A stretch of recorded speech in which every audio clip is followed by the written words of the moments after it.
आज इस नए कानून के बारे में हम बात करेंगे क्योंकि पहले जो 125 था, अब उसकी जगह पर 144 क्लॉज 4 जो है उसमें दे रखा है कि कोई भी पत्नी को मेंटेनेंस नहीं मिलेगा यदि वह किसी अन्य पुरुष के साथ एडल्ट्री में रह रही हो। दूसरा ये कि वह अपनी मर्जी से पति के साथ नहीं रह रही है और अपने पियर में या कहीं पे भी रह रही है, लेकिन पति द्वारा बार बार उसको बुलाने के बावजूद भी वो नहीं आ रही है।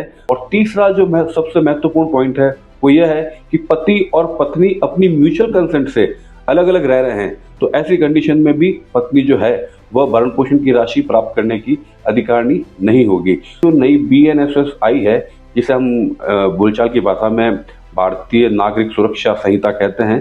जो सेक्शन 144 है उसके क्लॉज 4 में स्पेसिफाइड ये वर्ड दे रखा है, यदि एडल्ट्री में रह रही हो किसी के साथ में, या वह अपनी मर्जी से पति के साथ नहीं रह रही हो, या पति व पत्नी दोनों ही अपनी स्वेच्छा से अलग अलग रह रहे हो, तो ऐसी कंडीशन में पत्नी को भरण पोषण प्राप्त नहीं होगा। बस पति को न्यायालय के सामने ये तथ्य स्टैब्लिश करने हैं कि इन तीनों कारणों में से जो भी कारण उचित लगे, जो भी कारण है, उस कारण को आपको कोर्ट के सामने स्टैब्लिश करना पड़ेगा।